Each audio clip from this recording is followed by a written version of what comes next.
Sin est l'ancien dieu lune de la Mésopotamie. Son nom a évolué sous différentes formes durant les millénaires. Le symbole qui le représentait était le croissant de lune et le taureau.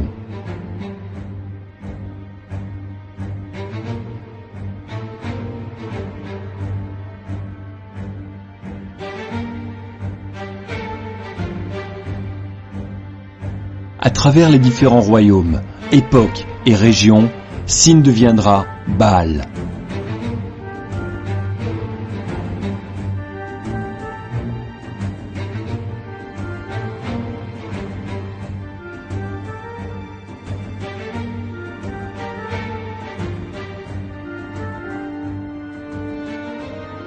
Baal sera représenté sous différents aspects, dépendant de la région, époque où il était vénéré.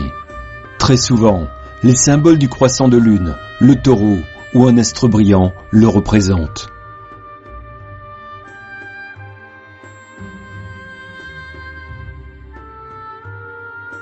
Les enfants étaient donnés en sacrifice à Baal afin d'obtenir des faveurs.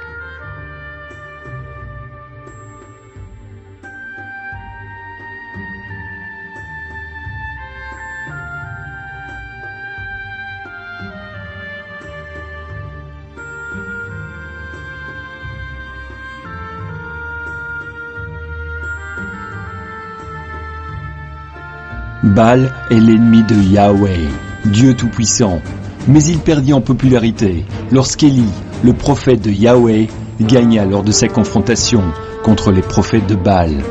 Dans le monde arabe pré-islamique, Baal, que l'on nomme aussi Baal-Ou, ou pour définir son titre de seigneur. Baal-Ou deviendra Oubal. On rapporte qu'Oubal siégeait à la Mecque comme le dieu souverain des 360 autres divinités.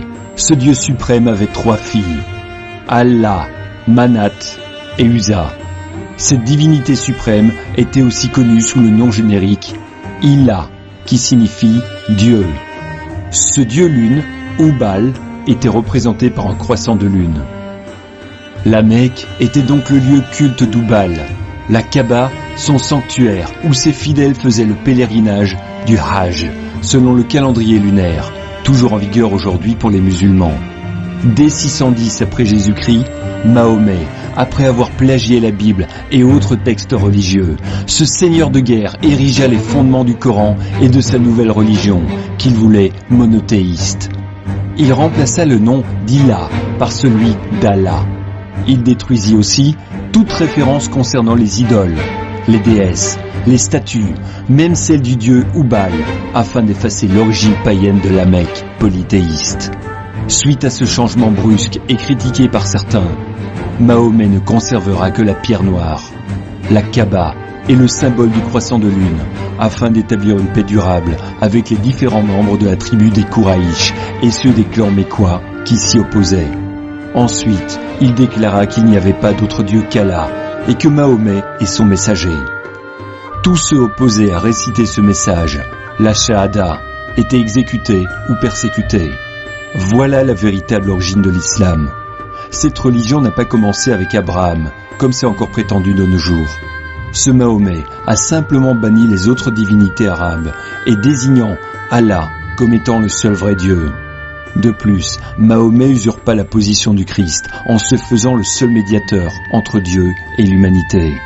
C'est Allah, alias Oubal, n'est pas, n'a jamais été et ne sera jamais le Dieu de notre patriarche Abraham. Si Abraham avait construit la Kaaba, alors pourquoi les archéologues ou historiens ne rapportent-ils pas de preuves historiques du lien entre la Mecque et Abraham? La Bible nous dit qu'Abraham, avec sa famille, quitta la région d'Our, là où le faux dieu de la lune était vénéré. Et Yahweh dit à Abraham d'aller plutôt vers Canaan. Il est flagrant, selon les sources historiques, que les musulmans vénèrent des objets de culte païens, tels que la pierre noire, et que les Arabes pré-islamiques vénéraient des divinités païennes. Il est donc clair que l'islam n'est pas la religion d'Abraham et des prophètes de la Torah. C'est pourtant ce que les musulmans affirment. Allah n'est qu'une divinité lunaire associée au croissant de lune qui chevauche les mosquées et leurs minarets. La signification de Oubal Sin, Allah, est contrôleur de la nuit et maître des ténèbres. Son emblème, c'est le croissant de lune si célèbre dans le monde islamique. Encore aujourd'hui,